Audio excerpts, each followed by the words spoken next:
세계사에서 한국전쟁은 무엇일까? 전 세계를 긴장시켰던 제2차 세계대전과 베트남 전쟁 사이에 일어난 소규모 전쟁에 불과했을까?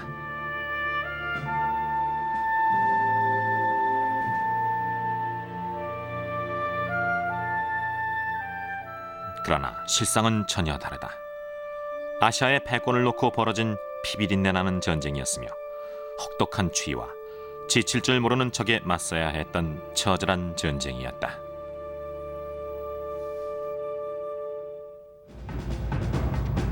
이 프로그램에서는 당시 참전 군인들의 눈으로 한국 전쟁을 바라보려고 한다. 여러분은 공포와 혼란, 피가 뒤범벅된 진짜 전쟁의 모습을 보게 될 것이다. 참고로 이 프로그램 내 많은 화면들은 처음으로 일반인에게 공개되는 것이다. 그럼 냉전의 첫 번째 화약고 한반도로 가보자.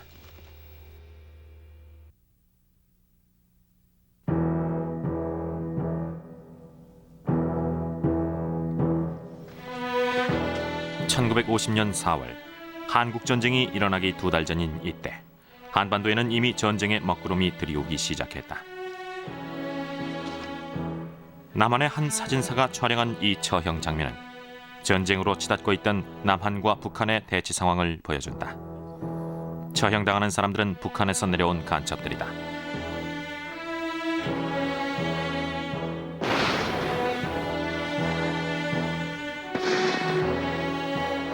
불과 몇 년 전까지 남한과 북한은 한 나라였지만 이제는 적이다.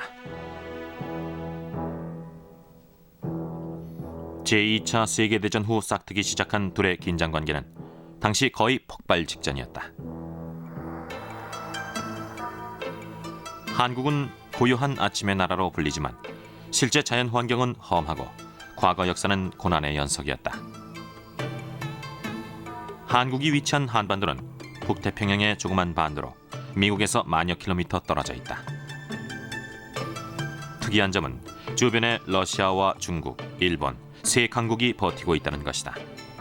그 결과 한반도는 주변 강국들의 힘겨루기 장소가 돼 잠시도 편할 틈이 없었다.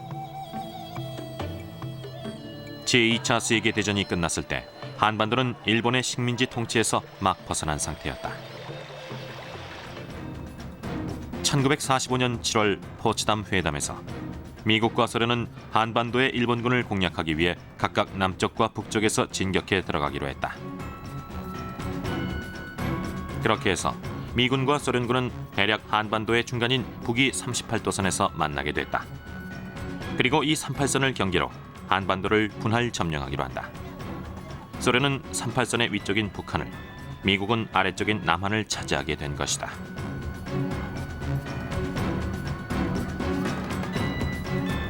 이후 1947년 미군과 소련군이 철수할 때 남한과 북한에는 전혀 다른 정부가 들어섰다.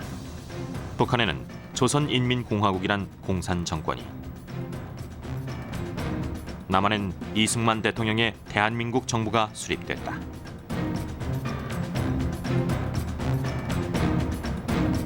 남한과 북한은 서로 상대를 없애려고 했다.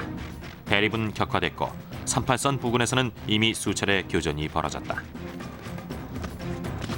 이 작은 반도는 두 개의 정부가 양립하기엔 비좁았다.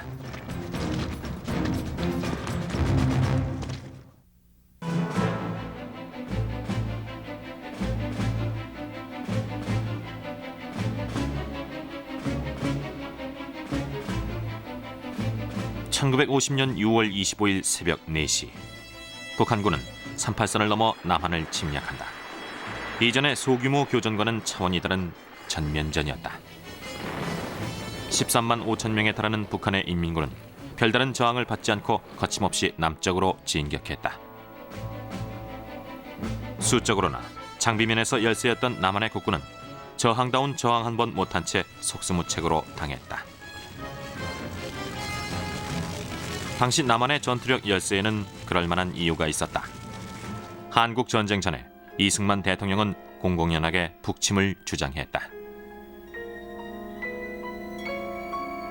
이에 미국은 아예 국군의 전력 증강을 막았다.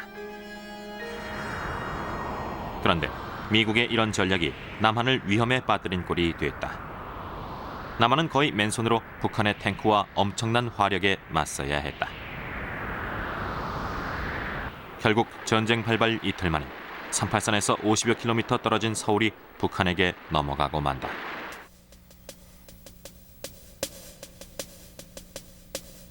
겁에 질린 서울 사람들은 피난을 떠나기 시작했다. 한강을 건너 남쪽으로 갈 수 있는 길은 이들 피난민으로 북새통을 이뤘다. 그러나 북한 인민군의 남하를 두려워한 국군이 한강 다리를 폭파시킨다. 한강 다리가 폭파되는 순간 다리를 건너고 있던 수백 명의 피난민은 거의 대부분 목숨을 잃었고 수천 명은 피난길이 막히는 신세가 됐다. 서울이 함락됐다는 소식은 순식간에 퍼졌고 남한은 공포 분위기에 휩싸였다.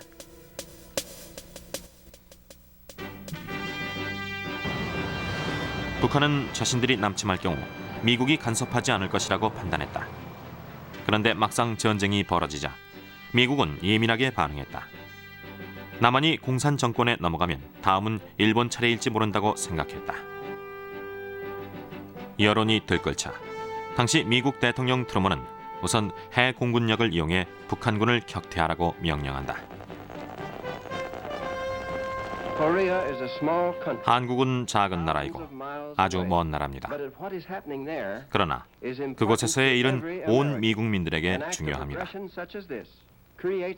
이번 북한의 침략은 모든 자유국가의 안전을 위협할 수 있는 행위입니다. 또한 이런 행위는 인류가 자유롭고 평화롭게 살 수 있도록 노력하는 자유국가에 대한 도전입니다. 이 도전은 어디까지나 정면 도전으로 미국도 정면으로 대처할 겁니다. 미 공군은 출격한 첫날 북한 전투기 6대를 격추시키는 성과를 올린다. 한편 미 해군은 북한의 해안선에 폭격을 가했다. 그러나 정작 지상의 북한군을 저지할 수 있는 방법이 없었다. 해결책으로 핵폭탄을 투하하자는 얘기가 나왔다. 그러나 이미 핵폭탄을 보유한 소련과 충돌할 경우 걷잡을 수 없는 결과를 초래할 게 뻔했다. 결국 지상군을 투입하는 쪽으로 가닥이 잡혔다.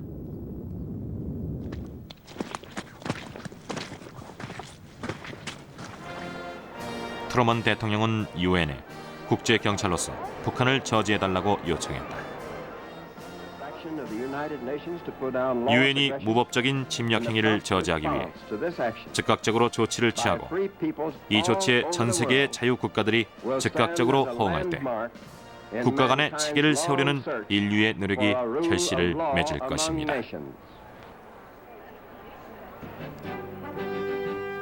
유엔군의 핵심은 미군이 맡았다. 그러나 1950년 미 군사력은 걱정스러울 만큼 약한 상태였다. 이에서는 1945년의 10분의 1 정도였고 특히 극동아시아에 배치된 미군은 극소수였다. 당시 남아있던 미 군사력은 유럽의 북대서양 조약기구에 거의 집중돼 있었다.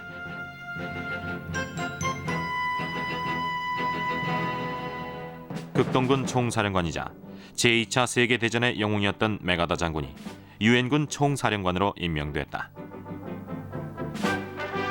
당시 메가더 장군은 아시아 지역에서 미국을 대표하는 인물이었다. 그는 유엔군 총사령관에 임명됨으로써 자신의 군사적 능력을 보여줘야 했다.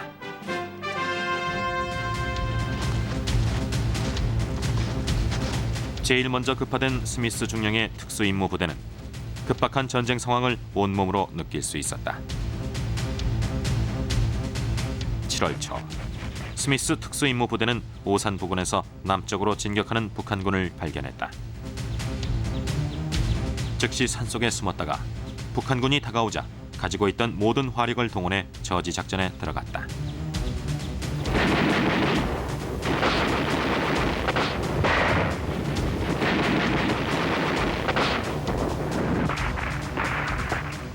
그러나 북한군의 탱크를 막기에는 역부족이었다.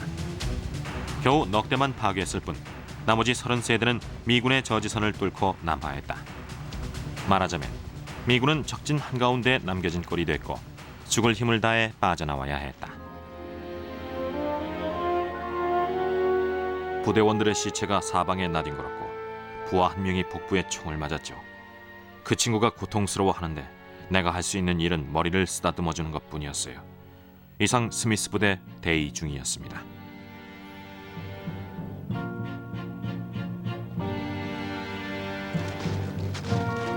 이 오산 전투를 통해 유엔군의 임무가 단순한 국제경찰이 아니라 전쟁에 적극적으로 개입해야 한다는 점이 명확해졌다.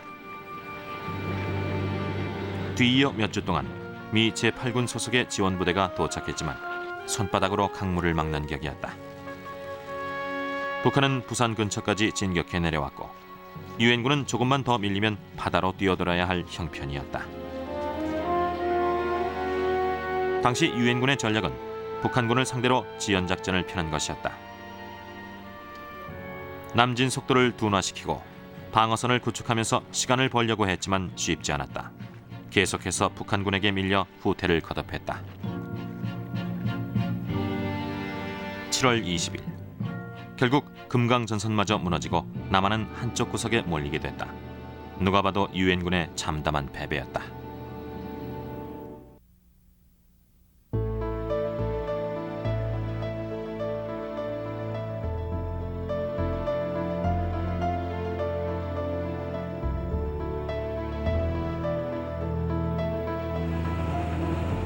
(1950년 8월) 유엔군은 궁지에 몰렸다. 한반도 최남단 부산에서 불과 100여 킬로미터 떨어진 지점까지 밀려난 것이다. 이제 부산을 지켜주는 마지막 울타리는 낙동강으로 이 방어선마저 무너지면 끝장이었다. 유엔군의 낙동강 방어선은 불안정했다. 미식 축구장 100개 정도의 전선을 방어하려면 3,600명의 사단 병력이 필요하다. 그런데 낙동강 전선은 150개의 미식 축구장을 몇 개 대대가 지키는 격이었다. 수적 열세보다 더 심각한 문제는 바닥에 떨어진 사기였다. 유엔군은 평화 유지 임무를 수행하다가 갑자기 치열한 전투 현장에 투입돼 상당수가 전장 공포 증세마저 보였다. 화가 난 미 제8군 사령관 워커 중장은 이런 사실을 맥아더 총사령관에게 직접 보고했다. 워커 중장은 제2차 세계대전 당시 패튼의 휘하에서 활약한 철두철미한 군인이었다. 그는 7월 29일 낙동강 전선을 사수하라는 명령을 내리고 여기서 더 후퇴하면 장례식을 치러주겠다고 말했다. 사방에 적들이 깔린 상태에서 워커 중장의 부대가 한 가닥 희망을 거는 것은 우세한 화력이었다.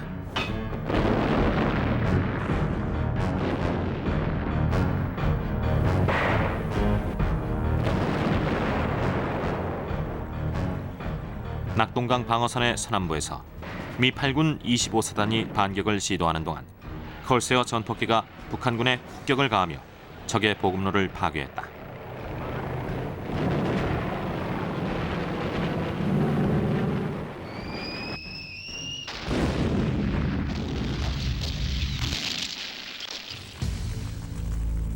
그러나 그 와중에 미군 지원 포병대대가 북한 인민군의 공격을 받는다.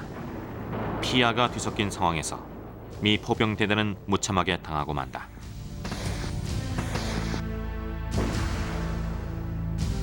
이 전투로 미 포병대대는 모든 장비를 잃었고 수백 명의 인명피해를 입었다. 서남부 반격작전은 실패했다. 한편 이보다 조금 상류 쪽에서는 북한군이 낙동강 방어선의 빈틈을 발견하고 공격을 개시했다. 밤사이 낙동강을 건넌 북한군은 이름 없는 능선을 점령하는데 이 능선을 통해 곧바로 부산으로 진격할 수도 있는 위태로운 상황이었다. 미군은 즉각 공세에 나섰다. 2주 동안 치열한 전투가 전개됐다. 얼마나 치열했던지 어떤 고지는 미군과 북한군이 서로 10여 차례씩 번갈아가며 차지할 정도였다. 그 사이 북한군에 대한 공습은 계속됐다.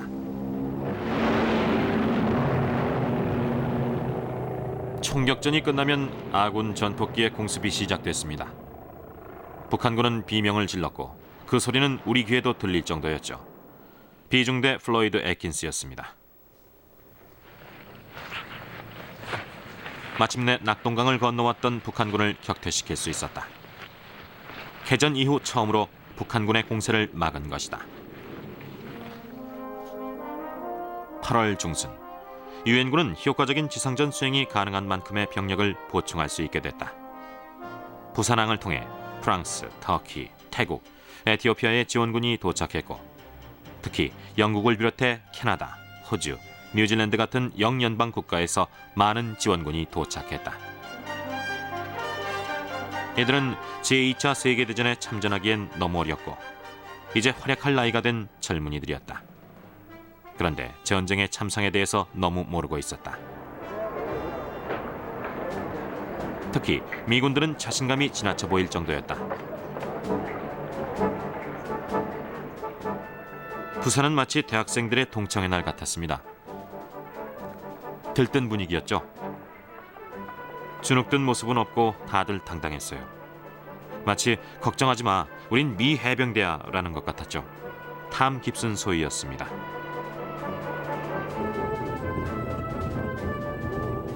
새로 도착한 미군들 중에는 흑인 신병들도 많았다. 이 흑인 신병들은 미군 역사상 처음으로 백인들과 한 부대에서 전투에 참가하게 됐다. 한국전쟁 이전까지 미군은 흑인과 백인이 다른 부대에 소속돼 있었지만 급하게 병력을 배치하면서 흑백 혼합부대가 탄생하게 됐다.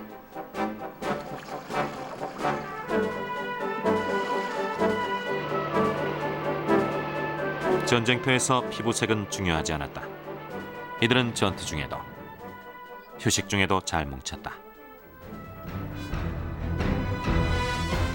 8월 공세에 실패한 북한군은 9월 1일 다시 낙동강 방어선 전역에 걸쳐 대공세를 시작한다.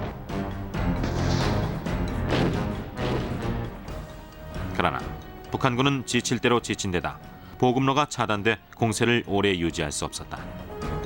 패배의 그림자가 들이오기 시작한 것이다.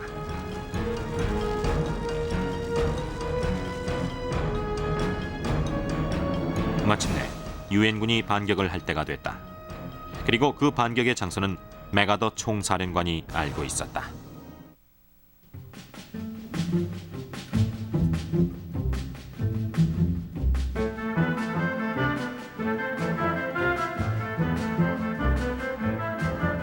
지난 몇 주 동안 메가더 장군은 대반격의 지점으로 인천항을 점찍고 있었다. 인천항은 서울에서 가장 가까운 항구로 교통과 보급의 주요 거점이었다. 그러나 인천은 치명적인 약점이 있었다. 적진 한가운데 위치해 있고 소수간만의 차이가 1km나 됐다. 게다가 항공 정찰 결과 북한군이 인천항을 철통같이 경계하고 있었다. 위험 부담이 너무 컸다. 해군과 해병대 장성들은 메가더의 인천 상륙 작전에 반대했다. 그러나 메가더의 의지는 단호했다.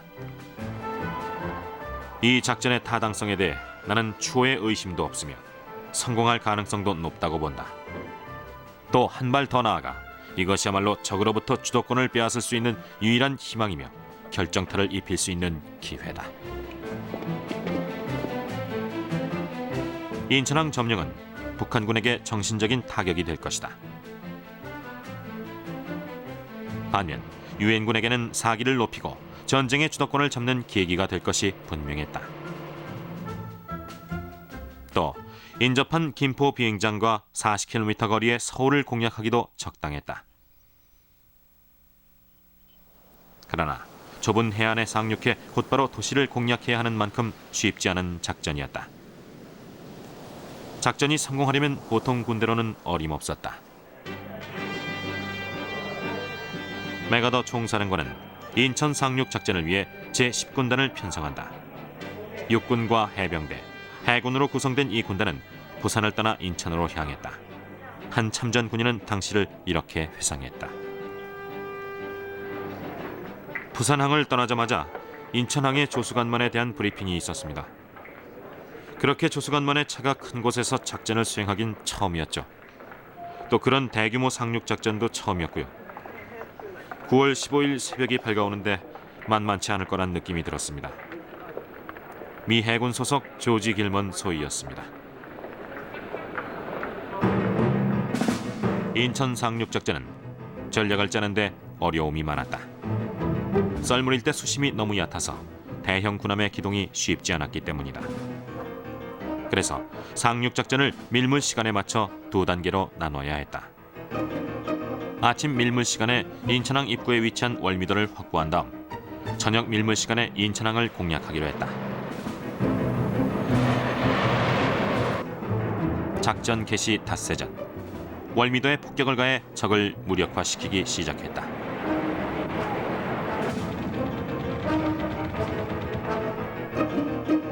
그리고 이틀 전 상륙정이 합류했다.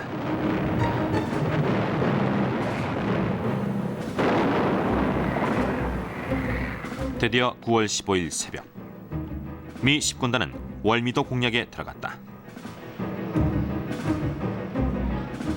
월미도에 북한군은 방심하고 있다가 사상자를 320명이나 내고 섬에서 후퇴했다. 미군은 전사자는 한 명도 없이 부상자만 20명이었다. 월미도 점령 후 다음 밀물까지 11시간 동안 10군단의 보병들은 휴식을 취했고 콜세어 전폭기들은 인천 시가지에 융단 폭격을 해댔다. 다음은 당시 월미도에서 공습을 지켜본 잭 시걸 기자의 라디오 방송 내용이다. 콜세어기가 날아가고 있습니다. 정말지 쏜살같이 날아다니네요. 폭발음 들리십니까? 2번 올리죠. 세상에, 어느새 저쪽 산까지 가서 한 방 먹이고 다시 이쪽으로 오고 있습니다. 어둠이 깔리자 본격적인 인천 상륙작전이 시작됐다. 상륙 목표 지점은 인천 시가지와 가까운 레드비치와 남쪽의 블루비치였다. 구축함과 로켓 포함해서 포탄을 퍼부어댔다.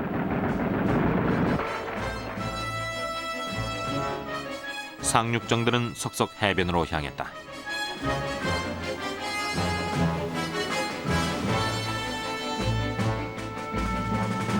탱크와 각종 중장비들도 상륙했다. 보병들은 해안에서 인천항 탈환을 준비했다.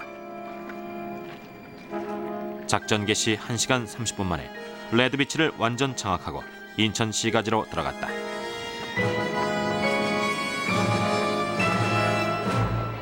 다음 날 아침 레드비치와 블루비치로 상륙한 보병들이 서로 만나면서 작전은 끝났다. 인천 상륙작전은 유엔군 전사자가 단 20명에 불과할 만큼 신속 정확했다.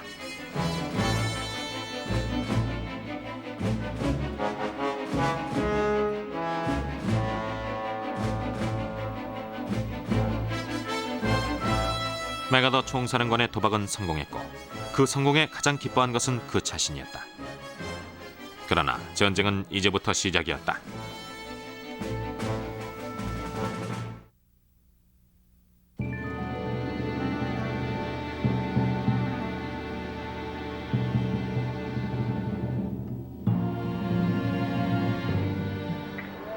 유엔군의 인천 상륙으로 남한에 있던 북한군은 큰 타격을 입게 됐다.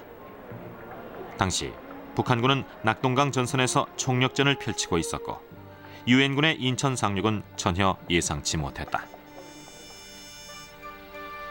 게다가 낙동강의 북한군은 인천 상륙 작전이 끝난 뒤로도 일주일 동안 이 사실을 통보받지 못한 상태에서 전투에 임했다. 뒤늦게 이 사실을 알게 된 북한군은 겁을 먹고 즉시 퇴각하기 시작했다. 한편 인천에 상륙한 미 10군단은 서울을 향해 전진하기 시작했다. 이들의 발걸음에는 자신감이 가득했다. 제1 목표 지점은 김포 비행장이었다. 김포는 서울에서 가장 가까운 비행장으로 전략적으로 중요했다. 9월 18일 김포는 미 해병대의 손에 들어왔다. 그 후 해병대의 콜세어기가 김포 활주로에서 이륙해 서울을 폭격했다. 서울 수복의 신호탄이 울려 퍼진 것이다.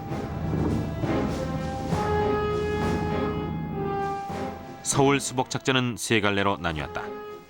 우선 제5 해병사단은 김포를 통해 바로 한강을 건너 서울의 서쪽 시가지를 공략하기로 했다.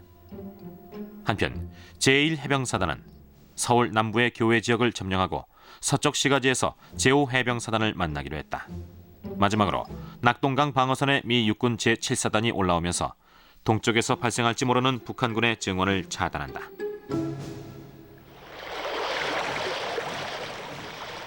미 해병대는 작전대로 한강을 건넜지만 서울 서쪽의 고지에서 강한 저항에 부딪힌다.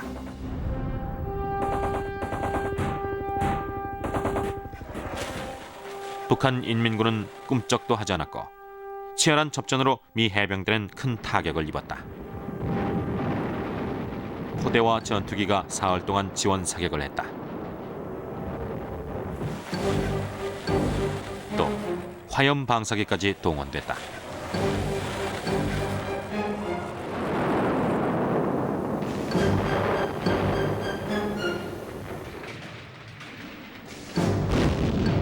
그러나 북한군의 저항은 거셌다. 미 해병대 소속의 중대가 육육고지에서 치른 전투는 처절할 정도였다.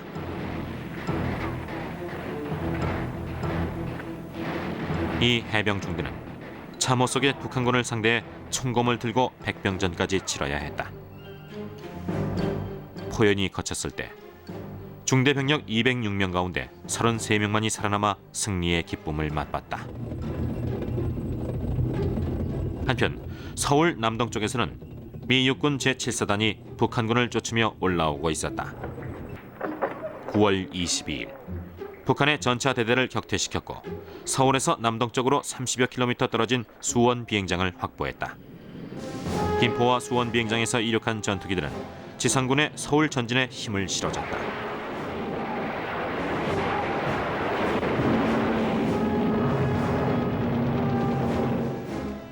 (9월 24일) 유엔군은 서울 주변의 고지를 점령했다. 그때 광경을 잊을 수 없어요. 아래 펼쳐진 도시 곳곳에서 연기가 치솟고 건물은 불길에 휩싸여 있었죠. 콜스 여기가 날아와 폭격을 하면 폭발음과 함께 검은 연기가 솟아올랐습니다. 고지에서 본 그 광경은 마치 영화 같았죠. 하지만 그건 현실이었어요. 비숍 이등병이었습니다.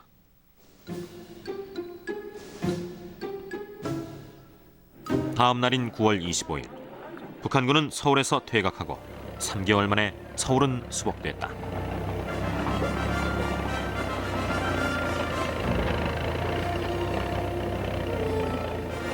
남한 경제 문화의 중심인 서울이 다시 원래 주인에게 돌아온 것이다.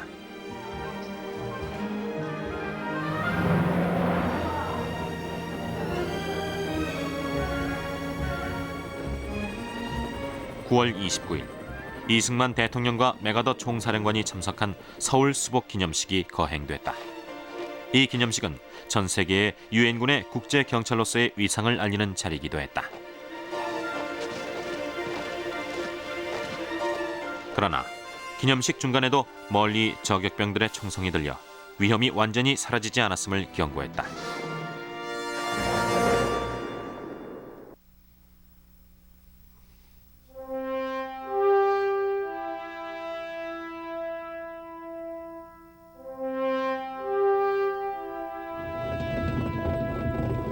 (1950년 9월) 이제 전선은 유엔군에게 유리하게 전개됐다.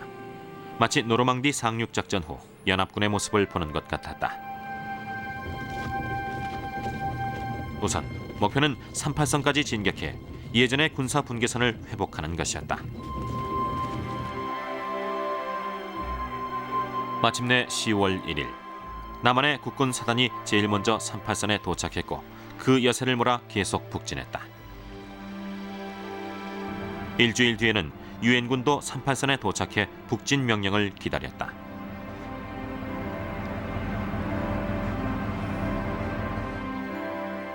그런데 이때부터 미국 청계의 고민은 시작됐다. 유엔군을 북으로 진격시키는 것이 옳을까? 그렇게 되면 국제경찰의 임무 범위를 넘는 것이 아닐까?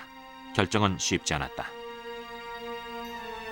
한편 이때 미군 사령부는 중국이 북한을 돕기 위해 병력을 만주로 이동시킨다는 소문을 듣는다. 중국은 한반도에 대한 미국의 간섭을 못마땅해 했고 그 간섭이 만주 지역으로 이어질까 염려하고 있었다. 첩보에 따르면 45만 명의 중국 공산군이 압록강 너머에서 언제라도 공격할 태세를 갖추고 대기 중이었다. 그러나 완전한 승리를 바라는 군과 일반인들은 이런 위험 신호를 무시해버렸다. 미국민은 절반의 승리에 만족하지 않았다. 사실 한국전쟁은 미국과는 거의 무관한 전쟁이었다. 1950년대 미국은 평화로웠고 집집마다 자동차가 최소 한 대씩 있을 만큼 풍요로워서 다분할 정도였다. 그런데 이때 마침 한반도의 전승 소식은 미국민들에게 자극제가 됐다. 특히나 공산주의에 대해 반감을 갖고 있던 미국민들은 미군의 북진을 환호했다.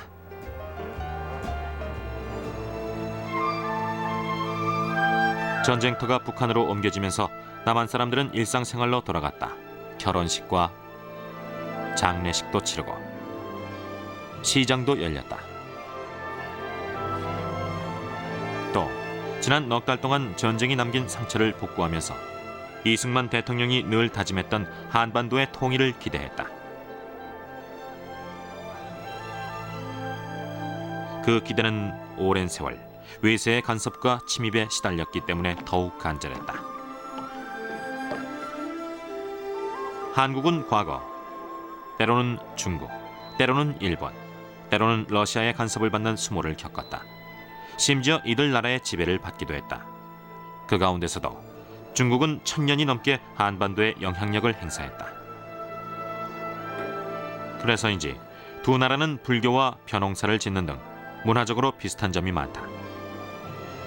그러나 1950년 이 두 나라의 정치 체계는 완전히 달랐고 한국전쟁은 이를 확인하는 자리가 됐다. 남한의 국군과 중국의 공산군은 그 어느 때보다 격렬한 충돌을 앞두고 있었다. 북한에서도 평양으로 가는 길은 거칠 것이 없었고 유엔군은 각 부대별로 누가 먼저 평양에 도착하는지 경쟁했다. 북한은 평양 근처에 저지선을 구축했지만 유엔군의 파죽지세의 공격을 막아내지 못했다. 미 제8군은 38선을 넘어 북진한 지 열흘 만에 평양 입구에 도착했다. 뻥 뚫린 길을 바라보며 미군들은 몹시 들떴다. 메가더 총사령관이 추수감사절을 고향에서 보내게 될 거라고 했고 우린 그 말을 믿었어요. 사기가 하늘을 찔렀죠. 카디널 이등병이었습니다. 미 제8군은 북한을 완전히 점령하기 위해 평양에서 다시 북서쪽으로 전진했다. 북한의 마지막 주요 육상 거점이었던 청천강을 건널 때는 승리가 바로 눈앞에서 손짓하고 있었다.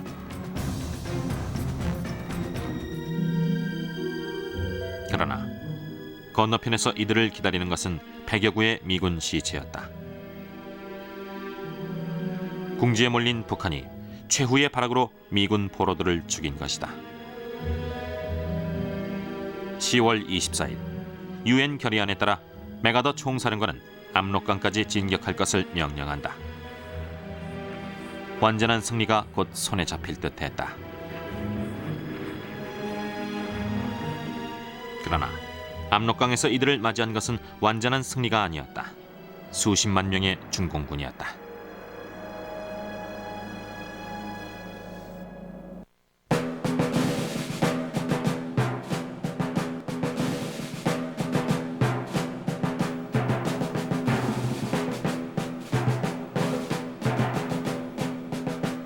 (1950년 10월 25일) 유엔군이 설마 했던 일이 현실로 나타났다.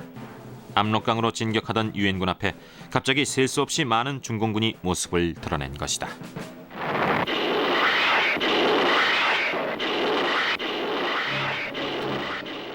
중공군은 유엔군의 항공 정찰을 피해 몰래 북한 산악 지역에 잠입 숨어 있었다.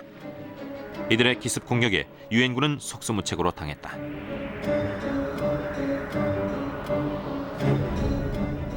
당시 유엔군의 방어책은 항공 지원뿐이었다.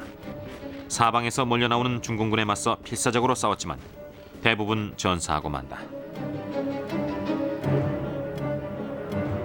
이 소식이 알려지면서 몇 시간 전까지만 해도 하늘을 찔렀던 유엔군의 사기는 급속도로 땅에 떨어졌다. 생존자들은 중국말을 들었다 그러고 우린 어떻게 된 일인지 몰랐어요. 할로윈 때였는데 날은 춥고 우린 꽁꽁 얼어 있었죠. 앞이 캄캄했어요. 제19 보병대 하프였습니다. 승전 퍼레이드를 준비하고 있던 극동사령부는 중국이 전면적으로 전쟁에 개입한 것은 아니라고 생각했다. 그래서 워싱턴에 압록강에 중국 수비대와 작은 마찰이 있었을 뿐이라고 보고했다.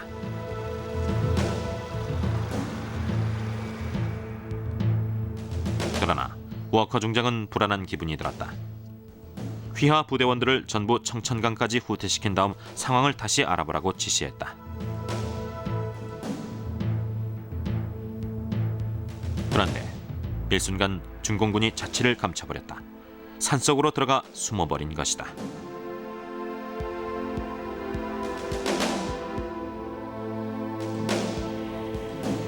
(11월) 내내 중공군의 규모를 파악하기 위해 유엔군의 정찰기가 떴다. 그 결과 파악된 중공군의 수는 5만에서 7만 명으로 충분히 대적할 수 있는 규모였다. 그러나 실은 45만 명이 더 있었다. 중공군은 위장술의 천재들이었다. 이들은 나뭇가지로 위장한 채 낮 동안 꼼짝 않고 숨어 있었다.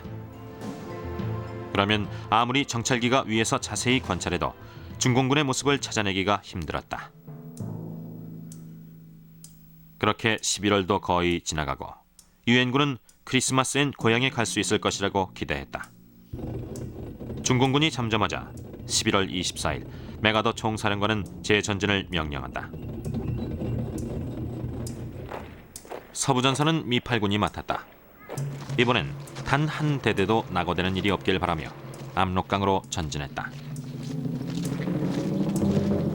동부전선은 제10군단이 맡고 장진호 방향으로 전진했다.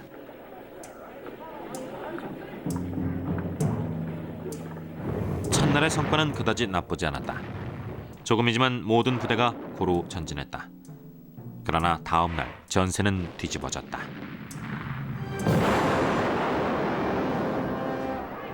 미 8군과 10군단 사이에는 허술한 빈틈이 있었는데 중공군이 이 지점을 집중 공격하고 나선 것이다.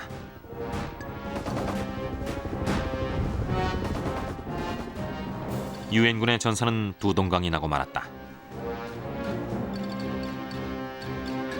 재전진 사흘 만에 유엔군은 전면 후퇴하는 처지가 됐다. 그러나 두 동강 난 것은 유엔군의 전선만이 아니었다. 혹독한 겨울과 무자비한 공산군 앞에서 유엔군의 사기도 두 동강이 났다.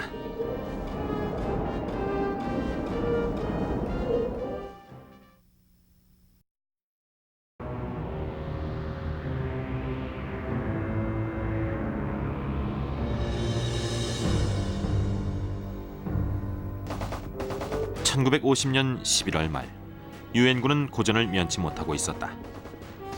국제경찰로서 승승장구하며 북진하던 중 중공군의 인해 전술에 부딪혀 생사의 갈림길에 놓이게 됐다.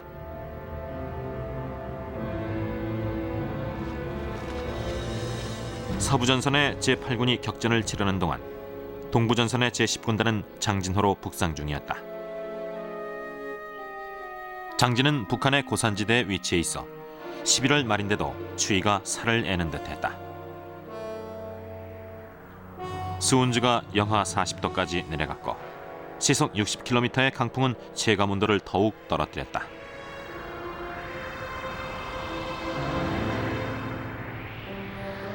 모든 것이 꽁꽁 얼어붙었다. 엔진오일, 총, 약은 물론 군인들의 손과 발도 얼었다. 땅은 어찌나 단단하게 얼어붙었는지 참호를 팔 수조차 없었다.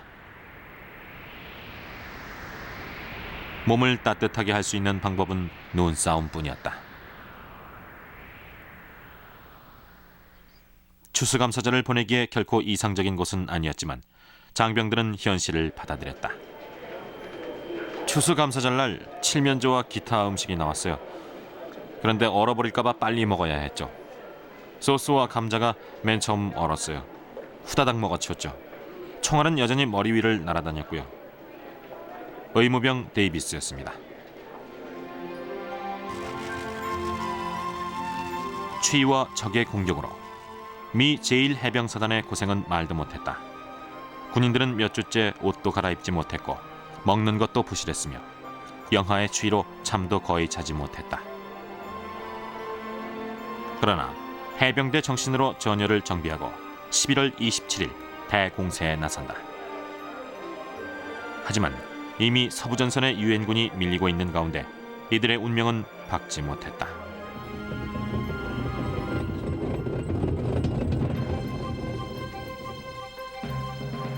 미 제1해병사단의 목표는 장진 서쪽으로 해서 북한 정부가 도피 중인 강계까지 가는 것이었다.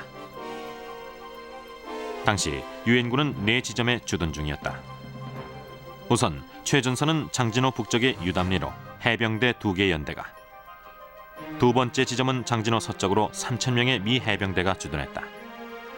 세 번째 지점인 고토리에는 미 보병대와 영해병대 4,200명이 있었으며 마지막으로 장진호 동쪽에 2,500명의 보병이 있었다. 장진호 부근의 유엔군에 대한 보급은 불안정했다. 이미 장진호 이남은 철수 중이었기 때문이다. 장진호의 유엔군은 고립 상태나 같았다. 따라서 원활한 보급을 위한 묘책이 필요했고, 그래서 주목하게 된 것이 헬리콥터다. 헬리콥터는 제2차 세계대전 때 처음 전쟁에 투입된 이후 한국전쟁 때는 눈부신 활약을 한다. 특히 한국처럼 혹한으로 육상 보급이 거의 불가능한 상태에서는 더했다. 11월 27일 유담리의 미 해병대는 무평리로 북상을 시도하지만 중공군의 강력한 저항에 부딪힌다.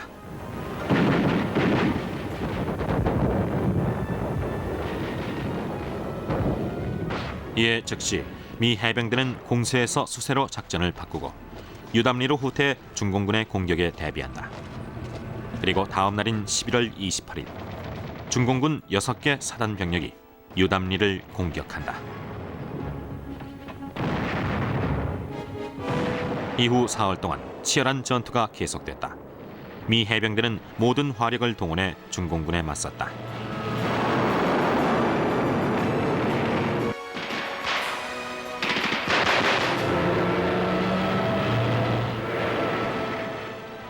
동해의 항공모함에서 출격한 폭격기들이 적진의 포탄을 퍼부어댔지만 역부족이었다.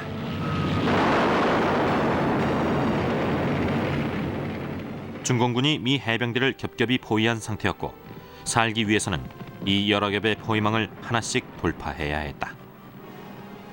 당시 사단장 스미스 장군의 말은 지금도 유명하다. 제군들, 우린 후퇴하는 게 아니다. 새로운 방향으로 공격하는 것이다.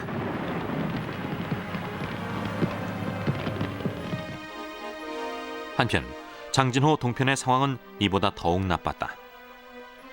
미 제7보병사단이 해발 1,000m가 넘는 고지에서 포위돼 완전 고립된 상태였다. 어느 쪽으로 나가려고 해도 치열한 전투를 치러야 했다. 겁에 질린 미군들이 장진호의 차가운 물속으로 뛰어들거나 산속으로 들어가면서 상당수 행방불명됐다. 중공군의 포위망을 뚫고 후방의 아군과 합류하기 위해 특수임무부대가 조직됐다. 이들은 부상병을 실을 트럭만 챙기고 나머지 무기와 차량을 모두 파괴했다. 12월 1일 탈출이 시작됐다. 사방에서 적의 탄환이 날아왔고 공군의 항공 근접 지원으로 아군이 쏜 네이팜탄까지 위험할 정도로 가깝게 날아왔다. 특수임무부대가 앞선 가운데 포위망 돌파 작전에 들어갔다.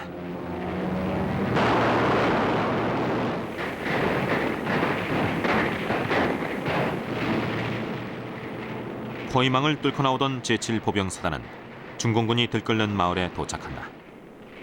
이제 다른 곳으로 돌아갈 수도 없는 상황. 정면으로 돌파해야 했다. 마을에 도착할 당시 2,500명이었던 미 보병 가운데 살아남은 것은 1,000명뿐이었다. 전우의 시체를 끌고 나오기도 부족한 숫자였다. 장진호 전투는 2주간 계속됐고 유엔군은 간신히 안전한 곳으로 철수했다. 장진호 전투는 현대 전쟁사에서 전설처럼 회자되고 있다. 살인적인 추위, 무자비한 적, 물샐 틈 없던 포위망을 뚫고 나온 생존자들은 초신표라는 단체를 만들었다. 아주 적게 살아남았다는 뜻으로 초신은 장진의 일본식 표기다.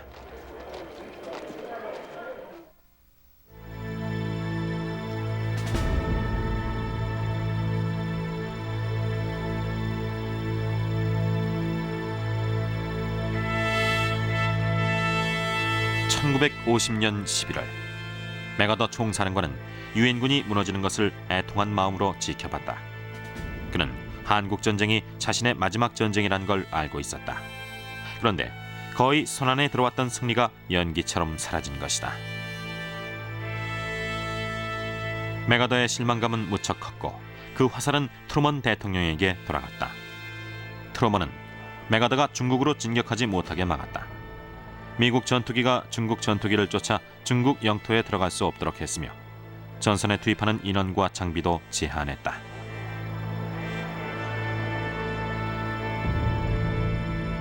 (11월 28일) 맥아더 총사령관은 국방부에 이에 대한 불만을 써서 보냈다. 지금 우리는 새로운 전쟁을 치르고 있습니다.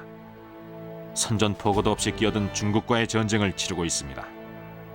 우리 사령부는 할 수 있는 모든 조치를 취하고 있지만 현재 상황은 우리의 능력과 통제권을 넘어섰습니다.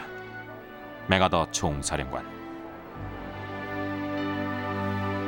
그렇지 않아도 원만하지 못했던 트루먼과 맥아더의 관계는 유엔군이 열세에 몰리자 더욱 험악해졌다. 2달 전에 물밀듯이 북상했던 유엔군은 다시 쫓기듯이 남하해야 했다. 유엔군의 후퇴 행렬은 북한 주민들의 합류로 거대하게 불어났다. 수많은 북한 주민들이 탈북했다.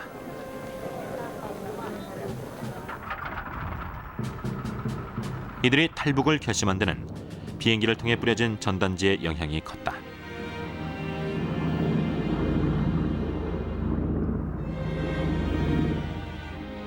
전단지는 공산주의의 폐해를 경고하고 자유세계의 안정된 모습을 선전했다. 공산 정권의 염증을 느끼고 있던 북한 주민들에겐 솔깃한 얘기들이었다. 한편 중공군의 공세는 계속됐다. 크리스마스가 다가오면서 유엔군의 사기는 밑바닥이었다. 당시 유엔군은 워싱턴의 소극적인 태도에 불만이 높았다. 전력으로 보면 분명히 적보다 우세한데 워싱턴의 제약으로 전력을 마음껏 쓸 수 없었고 이로 인해 전쟁에서 밀리고 있다고 여겼다. 만약 워싱턴의 제약이 없다면 크리스마스를 한국이 아닌 고향에서 맞이했을 거라고 생각했다.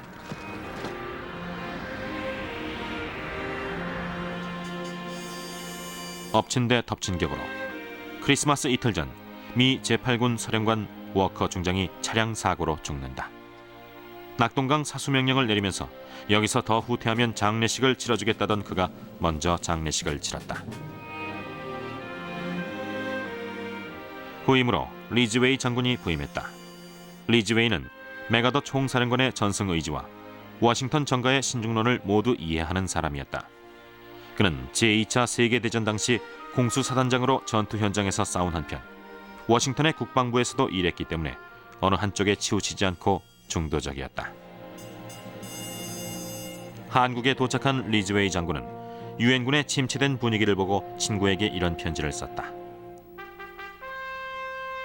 한눈에 봐도 아군은 자신감을 잃었어.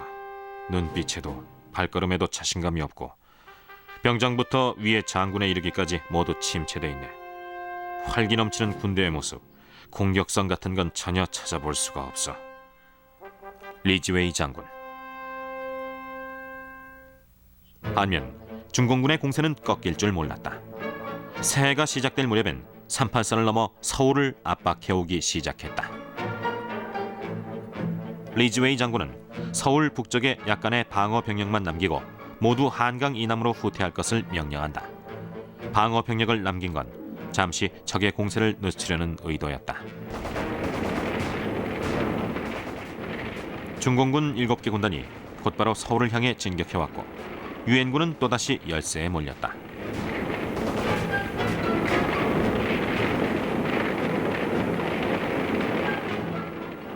(1월 3일) 서울은 다시 적의 손에 들어갔고 다음 날인 1월 4일 유엔군은 서울에서 남쪽으로 150여 킬로미터 떨어진 금강까지 후퇴했다. 바로 일사후퇴였다. 넉 달 동안 수많은 사상자만 내고 다시 원점으로 돌아왔다. 그래도 다행히 획기적인 의료 체계로 많은 부상자들이 목숨을 구할 수 있었다.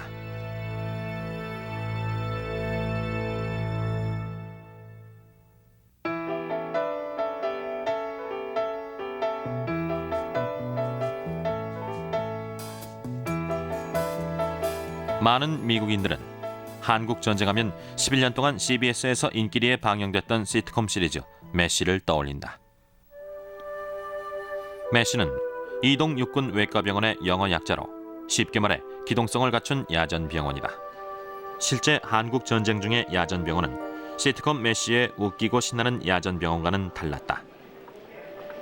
실제 야전병원에선 바로 옆에서 전투가 벌어졌고 의료진들은 살벌한 전쟁 현장에서 일한 진정한 영웅들이었다.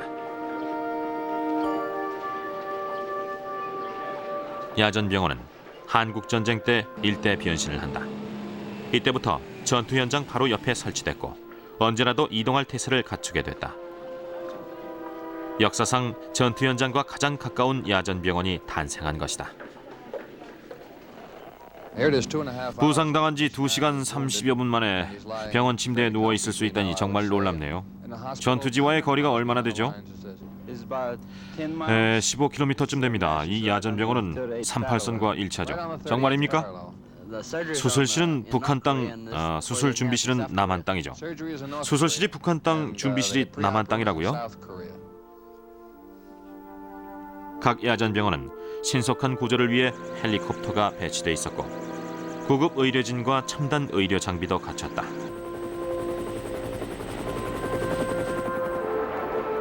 이 야전병원의 기본 기능은 일명 미트볼 수술이다. 미트볼 수술이란 부상자가 후방에 제대로 된 병원으로 이송될 때까지 가능한 모든 외과 조치를 취하는 것을 말한다.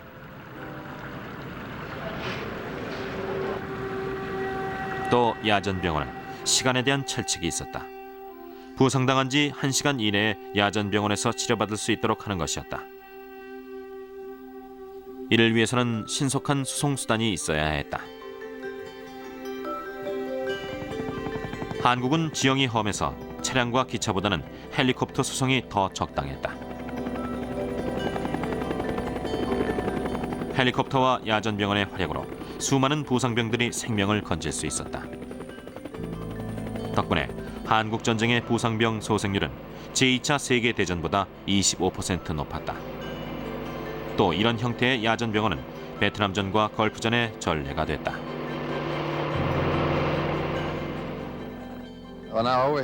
이쪽으로 와보니까 부상병을 엑스레이실로 옮기고 있는 것 같은데 잠깐 설명 좀 해주시겠습니까? 다리에 엑스레이 사진을 찍으러 갑니다. 성함이 바비 그린입니다. 의사세요? 아니요, 보조원이요. 아, 금방 다시 오나요? 어때요?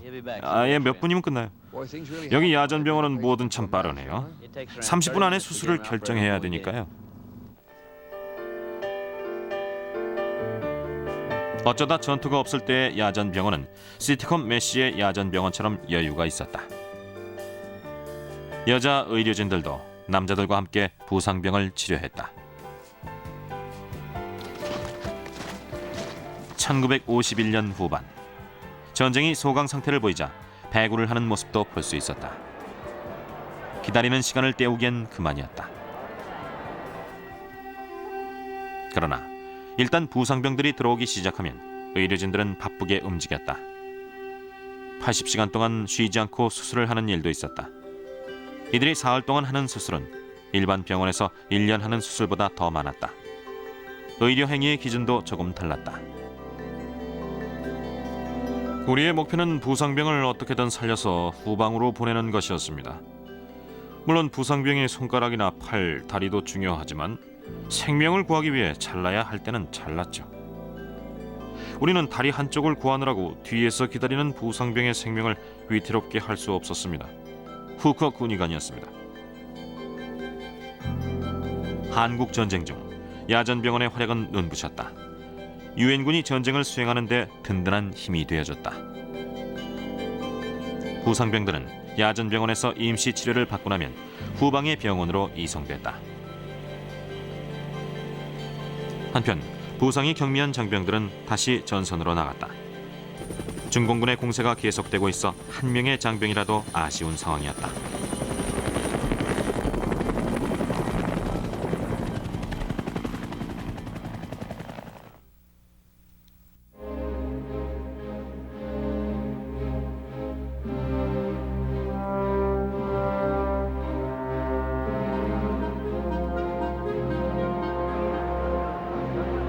(1951년 1월) 중공군은 인해 전술을 펼치며 유엔군을 계속 남쪽으로 밀어붙였다.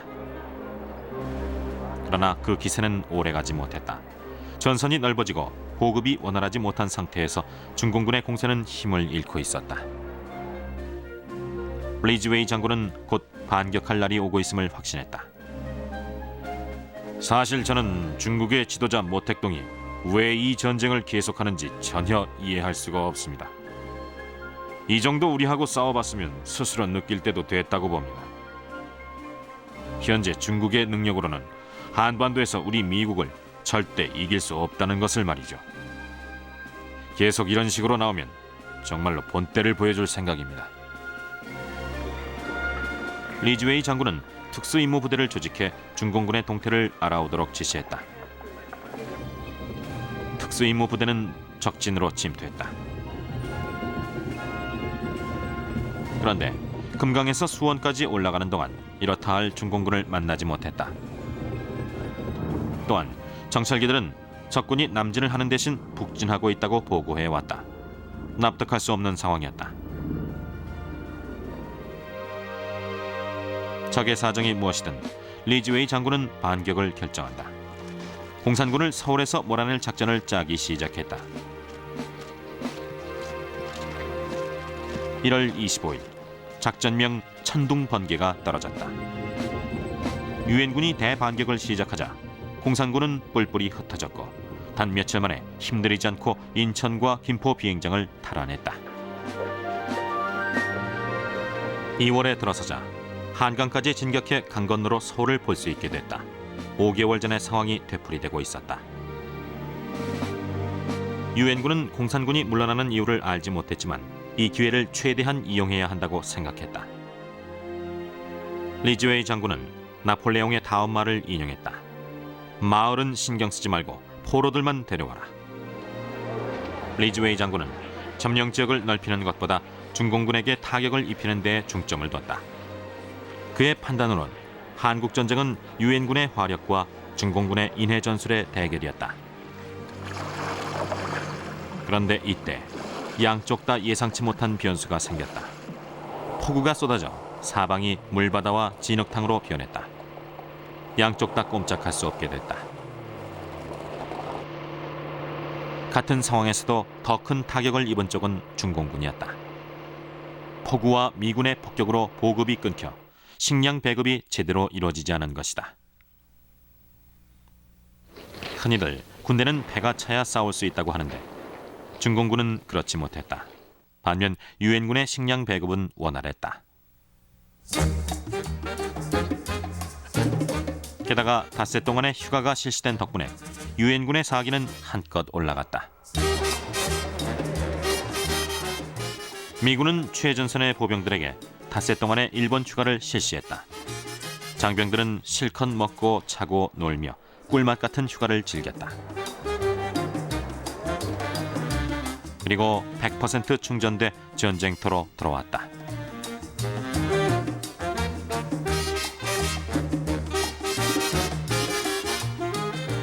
한편 휴가를 못 간 장병들은 위문 공연단과 함께 전쟁의 긴장감을 털어냈다.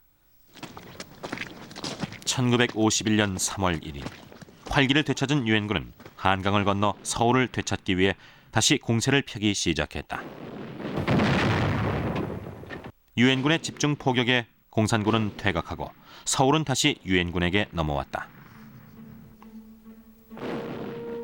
그러나 이번엔 축하식이 열리지 않았다. 4번이나 주인이 바뀌면서 서울은 완전히 폐허가 돼 있었다.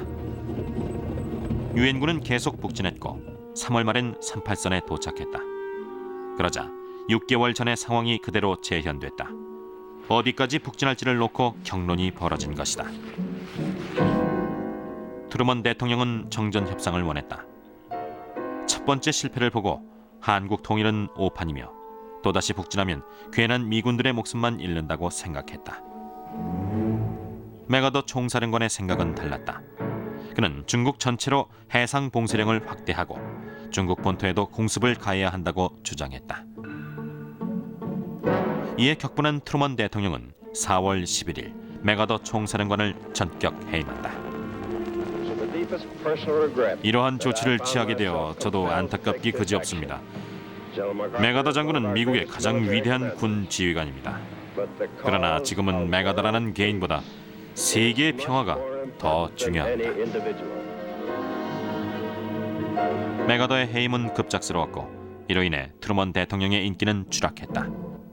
반면 맥아더는 영웅 대접을 받으며 귀국했다. 귀국한 맥아더는 미 의회에서 유명한 연설을 한다. 여러분, 노병은 죽지 않고 다만 사라질 뿐입니다. 이제 저는 군인으로서의 삶을 마감하고 사라집니다. 하나님이 주신 의무를 다하기 위해 애쓴 노병은 이렇게 사라집니다.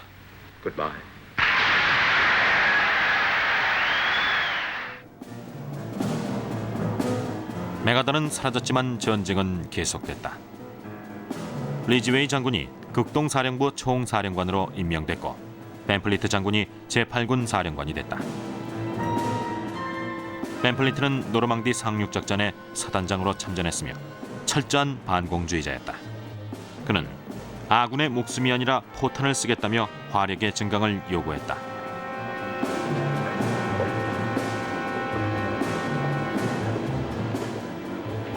유엔군의 화력이 증강되면서 적의 기세는 더욱 위축됐다.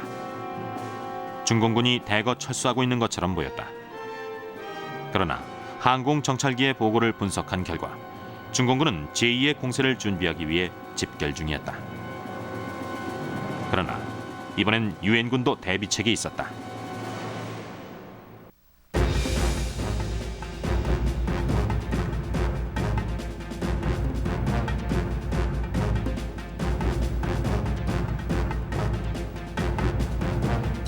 (1951년) 봄 중공군은 38선 북쪽의 철의 삼각지라고 알려진 고지에 집결하고 있었다. 철의 삼각지는 서울과 북한의 완충지대 역할을 할 수 있어서 유엔군에겐 전략적으로 중요한 곳이었다. 그러나 공략하기가 쉽지 않았다. 리즈웨이는 중공군의 대반격을 이미 눈치채고 있었고 지난 6개월간 중공군과의 전투로 전술도 꿰뚫고 있었다. 중공군은 언제나 기습 공격을 취한 뒤 갑자기 잠잠해지는 특징이 있었다. 가공할 만한 적이지만 장기전은 약하다는 뜻이었다. 리즈웨이는 단계별로 라인을 지정해 철의 삼각지를 공략하는 기준으로 삼았다. 일단 한 라인에 도착하면 이 라인은 그 위의 라인까지 전진하는 교두보가 된다. 만약 후퇴하더라도 바로 아래의 라인까지만 후퇴해 다음 반격을 준비하도록 했다. 각 라인은 미국 주의 이름을 따서 붙였다.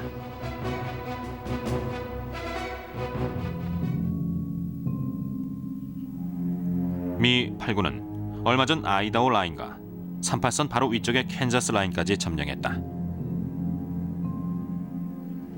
다음 목표 라인은 유타 라인으로 캔자스 라인이 그 교두보가 된다. 마지막으로 와이오밍 라인을 점령하면 철의 삼각지에 근접하게 된다.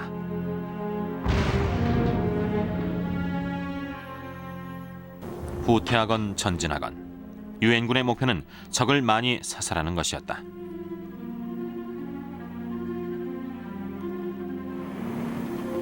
(4월) 말 유엔군이 유타 라인까지 점령하고 와이오밍 라인 공략을 준비하던 중 중공군의 공세가 시작됐다.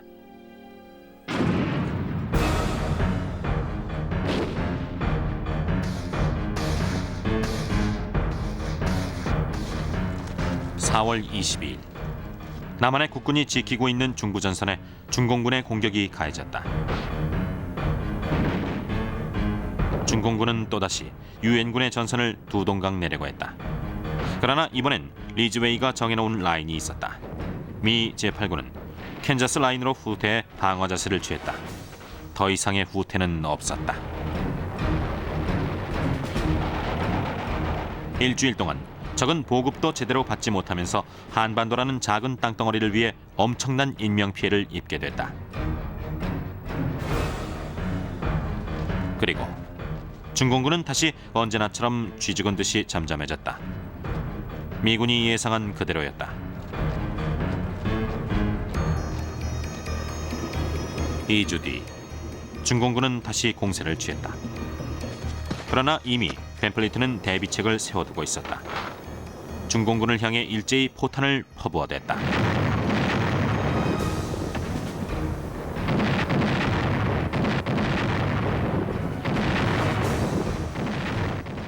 단 24시간 동안 한 포병대대에서 포탄 12,000발을 발사했다. 유엔군이 쏴댄 포탄은 중공군 진영으로 날아가 비오듯이 쏟아졌다.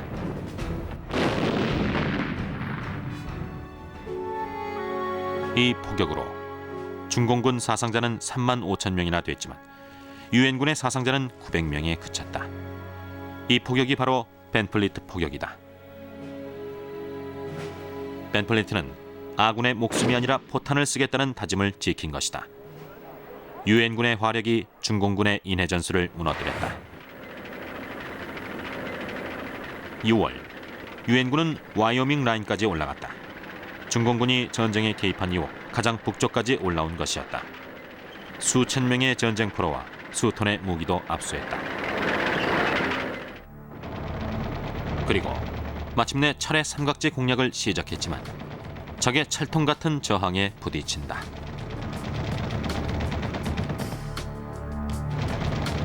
유엔군은 철의 삼각지에 열흘 동안 밤낮을 가리지 않고 포격과 공습을 시행했다. 결국 적은 무너지기 시작했다. 유엔군은 탱크를 앞세우고 들어가 철의 삼각지를 장악했고 중공군 개입 이후 가장 유리한 위치에 서게 됐다. 미국 입장에선 정전 협상을 시작할 때였다. 중공군을 완전히 눌러 이기려면 앞으로 몇 년이 더 걸릴지 알 수 없는 노릇이었다. 또 그러려면 수많은 인명피해를 감수해야 했다. 때문에 협상을 통해 전쟁을 끝낼 때라는 데에 의견이 모아졌다.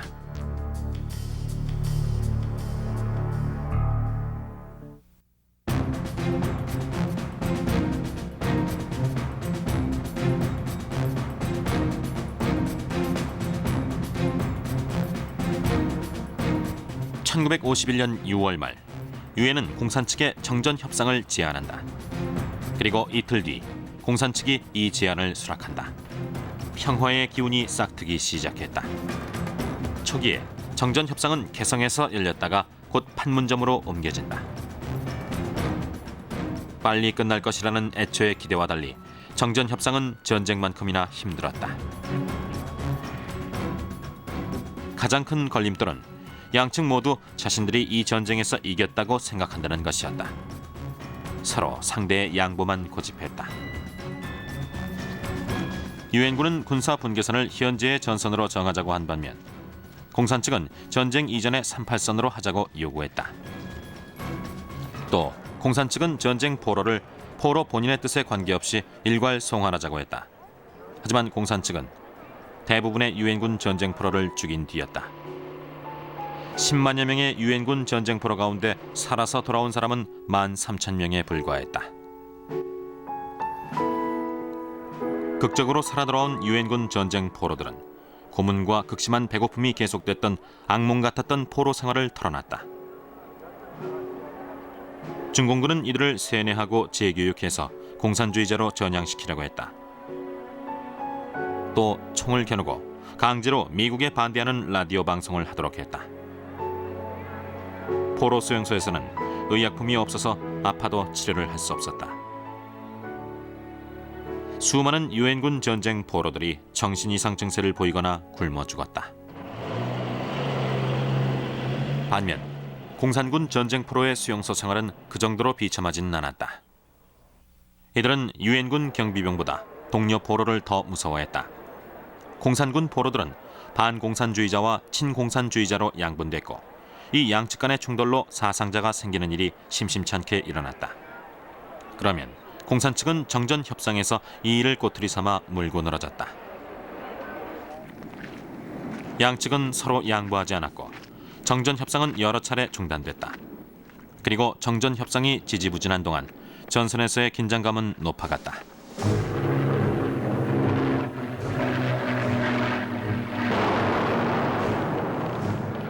특히 긴장감이 높았던 곳은 38선 바로 위에 철의 삼각지였다.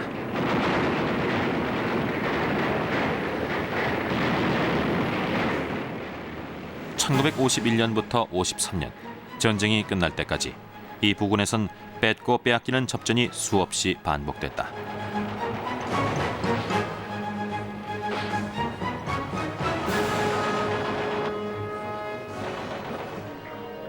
그러다 잠시 전투가 없을 때는 다른 일로 바빴다.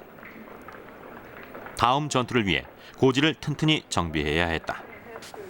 철의 삼각지 부근은 양측 군인들이 판 참호가 사방에 널렸다. 참호에서 퍼낸 흙으로는 모래주머니를 만들어 쌓아 올렸다.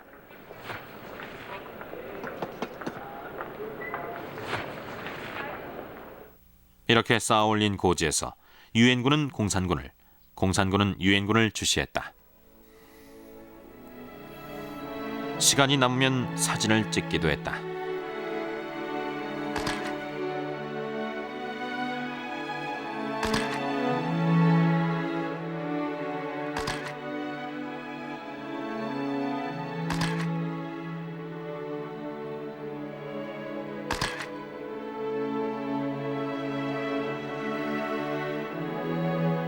또 고향에 편지를 쓰거나 예배에 참석해 전사한 전우들을 위해 기도했다.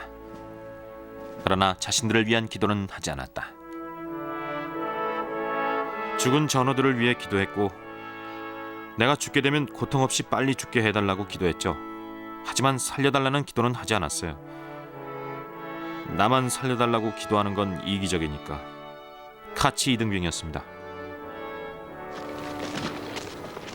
이들의 이기적인 기도는 단 하나, 고지를 차지할 수 있게 해달라는 것이었다. 1952년 여름, 미 제8군은 여전히 북측 고지를 주시하고 있었다. 전쟁이 끝나기 전에 북측의 고지를 하나라도 더 뺏고 싶은 생각이 간절했다. 하지만 그것은 공산 측도 마찬가지였다. 이런 양측의 욕심으로 전쟁이 끝날 때까지 이 부근의 고지는 피로 물들었다. 이 가운데 가장 유명한 고지가 불모고지로 포격의 민둥산이 된 데서 유래한 이름이다. 불모고지는 근처에서 가장 높아 주변을 훤히 내려다볼 수 있었다. 1952년 6월 유엔군은 이 불모고지를 차지하기 위해 작전에 돌입했다.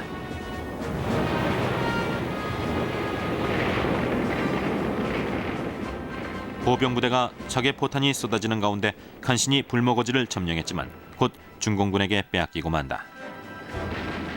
이것은 9개월간 계속될 시속게임의 시작으로 이듬해 3월 유엔군의 승리로 끝났다. 양측 군인들은 정전 협상에 유리하지 않을까 하는 생각에 고지 쟁탈에 온 힘을 다했다.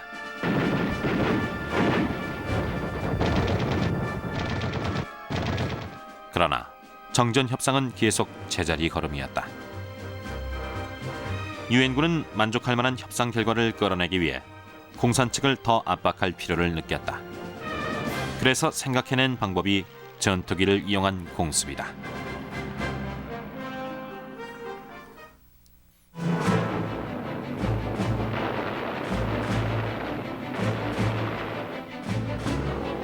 한국 전쟁에서 유엔군이 확실히 우위를 점했던 부분은 제공권이다. 유엔군이 참전해서 마지막 전투가 끝나는 날까지 유엔군의 전투기는 북한을 가차없이 폭격했다.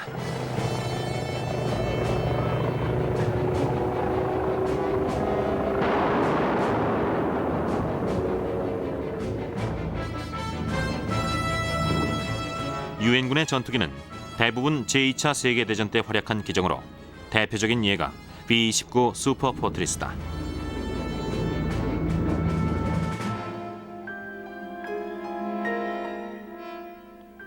한편 한국전쟁에 새로 투입된 차세대 전투기들도 많았는데 이런 점이 전세에 유리하게 작용했다. 그 중에서도 F-86 세이버 제공 전투기를 투입한 것은 대단히 성공적이었다. 이 기종은 미국 전투기 가운데 최초의 후퇴익기로 날개가 뒤로 젖혀져 공중전에 강했다. 소련의 미그 15기에 맞서 한반도 하늘을 지킨 1등 공신이다. 1952년 유엔의 공군력은 최고조에 달했다. 이해 미 공군의 전투기 출격 횟수만 1,500회였고 미 해군과 해병대, 유엔 비행편대에서 출격한 횟수는 더 많았다.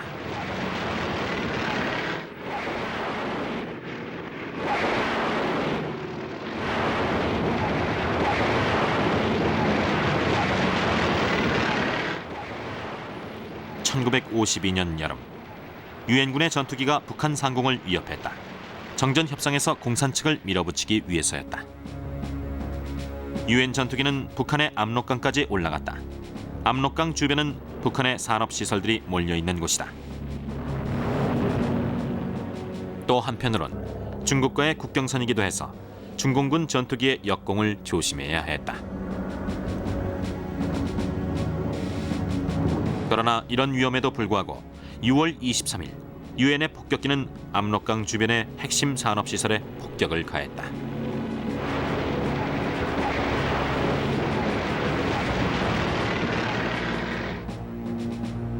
제1 목표는 수력발전소였다.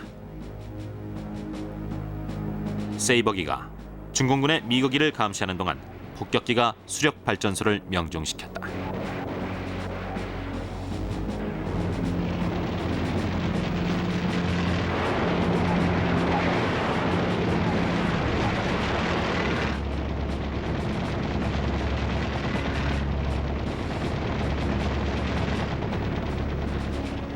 작전은 신속하고 기습적이었으며 성공적이었다. 이 폭격으로 북한 전력 공급의 90%가 차질을 빚게 됐다. 이승만 대통령은 북한에 결정적인 타격을 준 이 공습에 대해 이렇게 평했다. 미국의 전투기가 저기의 주요 시설을 강타하고 대단히 큰 피해를 입혔습니다. 이번 전쟁에서 미국 전투기가 중요한 역할을 하고 있다는 걸 우리는 압니다.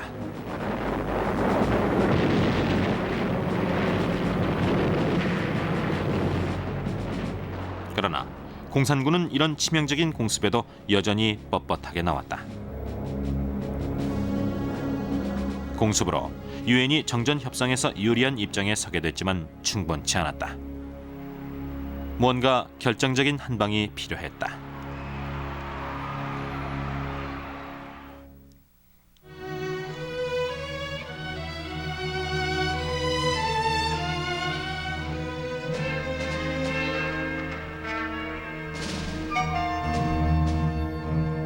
한국 전쟁은 1952년 미국 대통령 선거의 주요 쟁점이었다. 미국민들이 질질 끄는 전쟁의 실증을 내고 있는 가운데 민주당은 공화당 후보 아이젠하워 장군에 맞서 고전 중이었다. 아이크라는 애칭으로 불렸던 아이젠하워 장군은 제2차 세계대전 때 서유럽 주둔 연합군 사령관이었다. 메가더도 그 앞에서는 조연이었다. 반면 트루먼 대통령은 길어지는 한국전에 대한 책임을 져야 할 상황이었다. 한국전쟁이 3년째로 접어들자 미국민들은 전쟁의 염증을 느끼고 하루라도 빨리 전쟁을 끝낼 대통령을 원했다. 10월 말 아이젠하워는 이런 기대에 부응하는 약속을 한다. 저는 한국에 가겠습니다. 가서 직접 보고서 어떤 것이 미국민을 위하고 평화를 위한 최선의 방법인지 알아오겠습니다. 대통령에 선출된 아이젠하워는 약속을 실행했다. 한국의 최전선으로 날아와 장병들을 만났다. 장병들과 함께 식사를 하고 종전에 대한 그들의 생각을 들었다. 당시 언론 쪽에선 종전을 위해 핵폭탄을 쓸 것이라는 소문이 흘러나왔다. 트루먼이 2차 대전을 종식시킬 때 핵폭탄을 쓴 선례가 있기 때문에 아이젠하워는 그 소문을 전적으로 부인하진 않았다. 아이젠하워가 핵폭탄을 쓸지도 모른다는 태도를 보이자 공산 측은 긴장했다. 정전 협상에 보다 진지하게 임했다.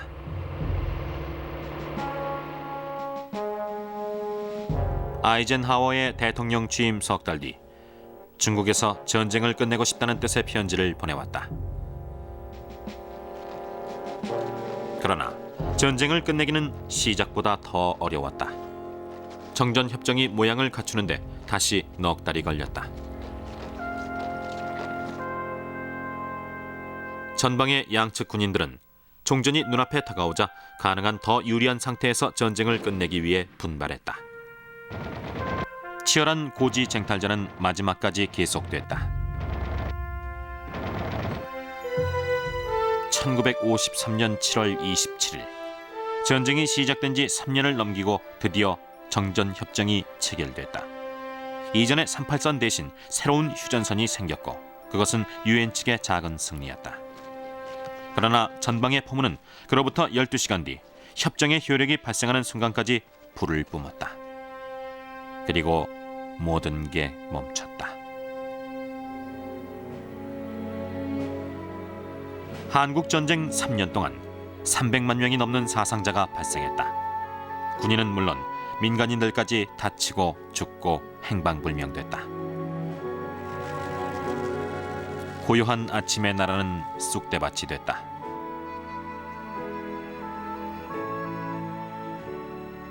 또 전 세계 20여 개국이 유엔군 혹은 공산군 편이 되어 상대에게 총뿌리를 겨눴다.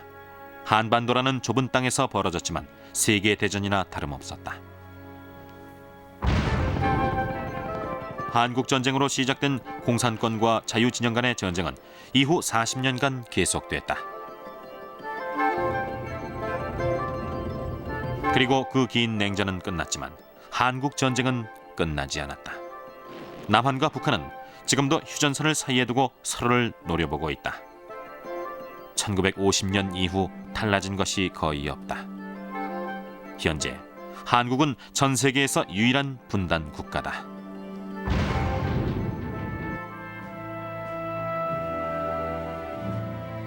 불안한 그림자는 여전히 한반도를 뒤덮고 있지만 한반도의 평화를 위해 싸운 이들의 희생정신은 전쟁사에서 가장 고결한 것이었다.